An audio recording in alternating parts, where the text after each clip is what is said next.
So salutations, kings and queens, and welcome back to the Electric Leaf. So good to be back. I'm here a little prematurely, but that's okay. I'm doing this for a good cause. I have a friend of mine reached out to me and asked me directly to do a video on suicide and depression. Initially, I said no. I don't want to. I've done it. I've talked about it enough. I don't want to speak about it anymore, but it's definitely needed and necessary. So I want to just do a disclaimer. If you are suicidal, please call 911 or seek help now, immediately. Don't wait. Don't watch the video. If you're dealing with depression and you feel that you are able to reprogram yourself with a little bit of assistance, then please click the link below and it will take you to a vibrational healing where I'm using a lot of ASMR triggers, soft whispers, and guided words and light tapping and sounds to help you to navigate through the deep, murky waters of your emotions and to clear things out and to find peace. Okay? That's my gift to you all, because I love you. I love me. I love you. I love us. If you have any loved ones or friends that you feel could benefit from that guided meditation, if you have any friends or family that feel that they are depressed because they don't feel important or they don't feel valuable or they feel that they are not worthy of love or relationships, then please share the link below with them. Now, for those of you that know me personally, and for those of you that follow me, you know that I dealt with a huge depression. Okay? I went through a very deep depression. And that depression led to suicidal thoughts. I fought the vibration of suicide. And I came out victorious. And I'm grateful. I'm eternally grateful that I am here. But because I've gone through it and I understand it and I've treaded those waters, well, you don't tread those waters, you dive. Okay, so since I've come through those things, I know that it's part of my life's purpose, my life's mission, my life's plan, my life's journey, my soul path, to speak to those who may be faced with the same type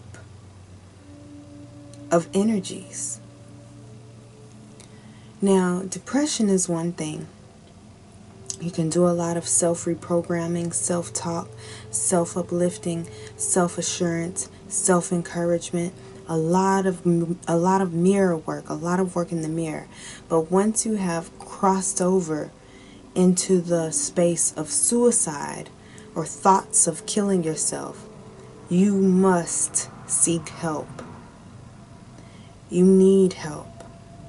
Because I can assure you that if you have gotten to a position or an idea that suicide is the answer, you didn't get there by yourself. You didn't get there. You didn't get that far deep into the rabbit hole by yourself. As we speak, at least one person will have taken their own life. Okay, it's estimated that about one person every 15 minutes chooses to take their own life. It's estimated that about 1 million people a year will take their own life. And about 2/3 of those people who take their own life have depression.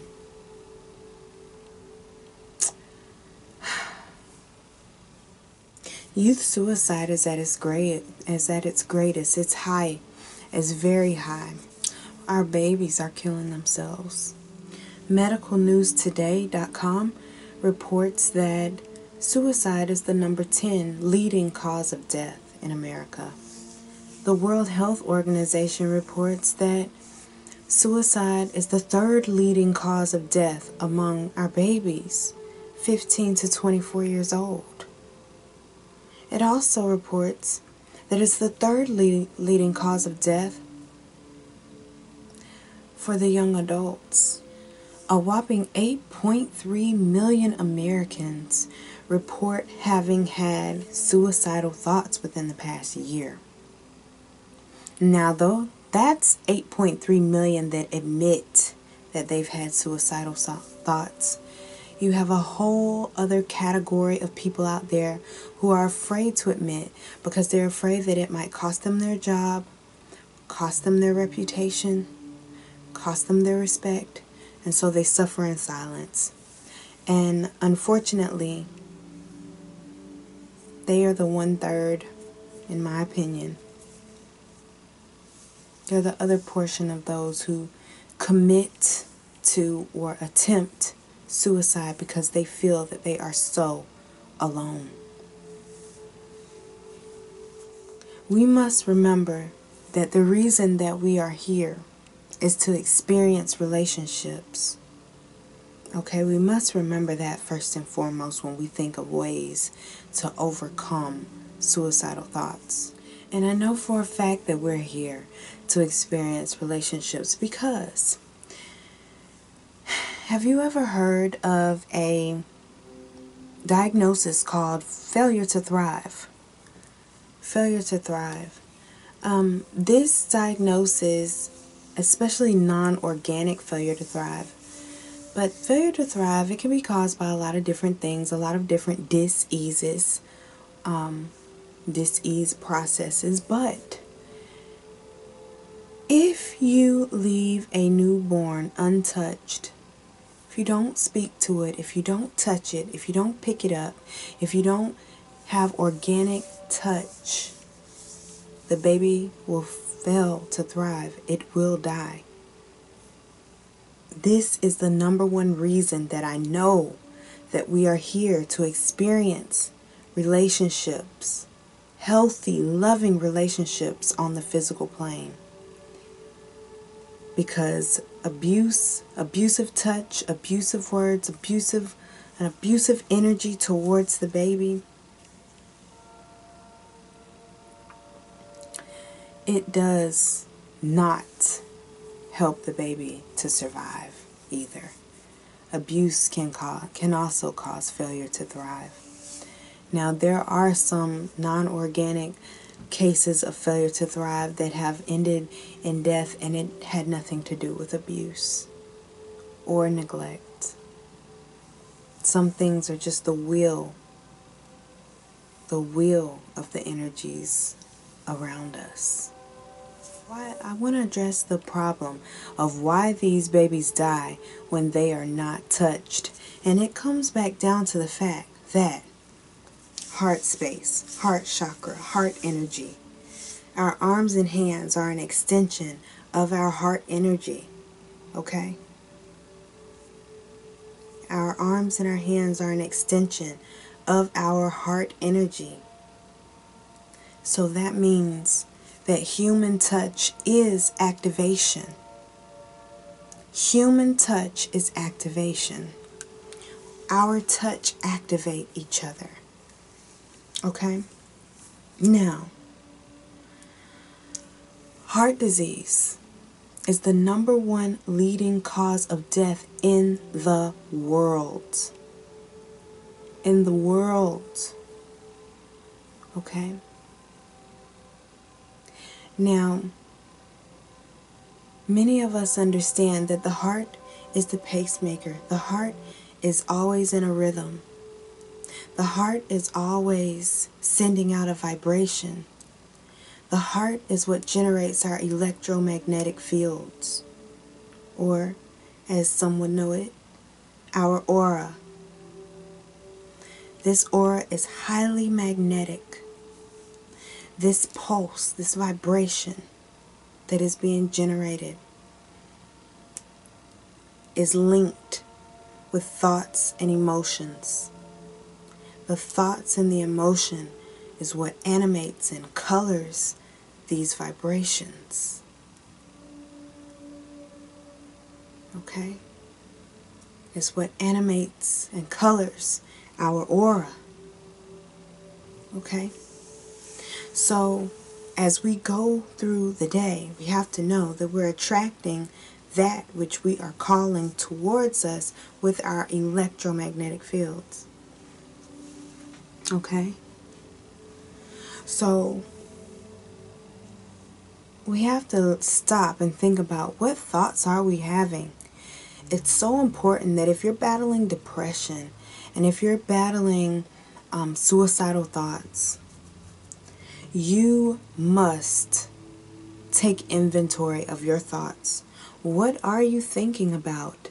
And not only what are you thinking about, but what emotion is linked to that thought?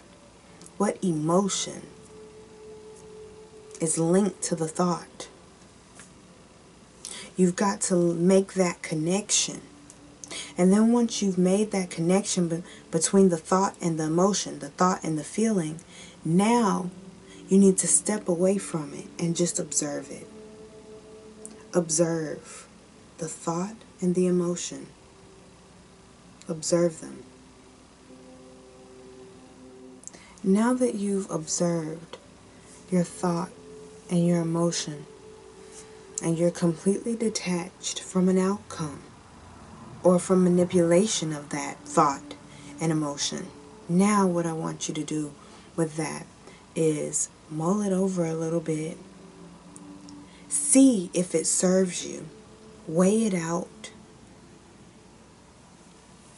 Is it a belief system that no longer serves you? Does the thought make you uncomfortable? Does the thought make you feel stagnant? Does the thought make you feel angry? Does the thought make you feel happy?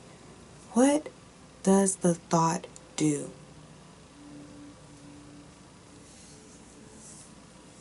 And now, if it's an uncomfortable emotion that the thought brings, I want you to transmute that thought or belief system. I want you to shift that paradigm into a space that works for you. Shift. It's important for you to activate yourself. Activate yourself through self-talk, self-encouragement. Okay, you have to listen to yourself and you have to speak the words to yourself that nobody else will speak to you. You have to speak the words that you long for someone else to speak to you. You have to tell yourself and remind yourself that you are love. Get in the mirror and do a tremendous amount of mirror work, and it does help if you're naked in the mirror alone with yourself. Getting in touch with yourself intimately, not sexually, intimately. Getting comfortable with yourself in your own skin, with your own flaws, with your own imperfections. And you look at yourself with your hands over your heart and you say, I am love. I love you. Looking yourself in the eye. I forgive you. I release guilt. It no longer serves me. You speak these things. You have to speak these things. Do you know how many people every day, do you know how many people in this world go days, weeks, months, years even, without even uttering the word love, without even resonating with the word love? It's important that you speak love over yourself. In the space of a depression, you remind yourself of how worthy and valuable you truly are. It's important. Faith comes by hearing. So that means that if faith comes through hearing, then that means it's coming through a vibration. Sound is a vibration. You have to recalibrate yourself by speaking it. Speak it over yourself. Faith comes through hearing. Hear yourself. Listen to yourself. Listen to the parts of yourself that you've been ignoring. Go back to those spaces and remind yourself who you are. Okay, my cousin sent me this shirt. She's so dope. And I am so appreciative of it. It has so many different words on it. Funny, loyal, fun. Funny, brilliant, feisty, hustler, ambitious, trustworthy, giving, independent, positive, strong, empowered, blessed. You know, these are so dope. These words are being vibrated all over my being. Okay? And she sent me a citrine bracelet too. You can work with stones. Okay? But you make sure that the work is being done with you. You are the reason for the season. You are important. It's so important to actually say to yourself, okay, I'm feeling this feeling. And allow yourself to feel it.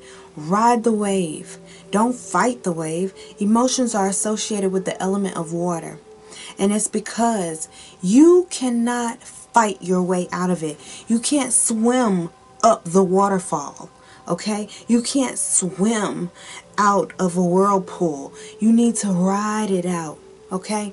Or else you're going to exhaust yourself beyond belief. Okay? You're going to exhaust yourself to a point of no return. You have to learn to ride those waves and feel the emotion and observe the emotion and observe the thought so that you can become wiser. As you feel those emotions and observe, you're aligning your energies. Your energies are naturally coming into alignment. Okay? Naturally, just by allowing yourself to feel. And I spoke with my dad once about depression, and he told me depression is really just anger flipped inside out. And when he told me this, I said, no, daddy, it's sadness that won't go away. Okay? Which it is. But why is the sadness not going away? We have to go deeper, even deeper down to the root, okay? And a lot of times I found, or with myself, when I was going through my depression and my suicidal thoughts, I remember thinking, no, I'm not angry. I'm sad. I'm not angry. I'm sad. But what it was that I was denying the aspects, the full spectrum of emotions. I was denying myself the experience of the full spectrum of emotions. And I was denying myself the right to be angry. I love that song by Solange where she's saying you have the right to be mad. I love it because it's so true when she said, you have the right to be mad. Yes. Yes. You have the right to be mad. You have the right. And it's your duty to allow yourself to experience those emotions and link, there again, the thought to the feeling and step away and observe and make peace with it and release it, okay? Allow it to evolve you to the position that it needs to. If you're depressed, then it's best for you to observe, am I angry? And if you are, feel it. Feel it. I didn't say go into a rage. I didn't say to go on a shooting spree or a killing spree. I said feel it. Sit with it and nurture yourself through it. Remind yourself of self-love through it and release it. So, as always, family, like I said before, if you're suicidal, you need help. Thank God I had a mother and an aunt who cared enough about me to step in and assist me and help to guide me out of the rabbit hole. I'm ever I'm eternally grateful for them. And I also want to make sure that you know that if you are depressed, okay, maybe you need to reconsider the way your life is structured. Maybe at this point in time in your life you feel that things are never going to change and that you're not living your best life. You're not living the life that you came here to live. If that's the truth, if that's how you truly feel about it, then please, please, release that belief system. It does not serve your highest and greatest good. So as always, family, as I always say, continue to vibrate love. It's so important. It's so important to vibrate love so you can attract love and vibrate well. Until next time, peace.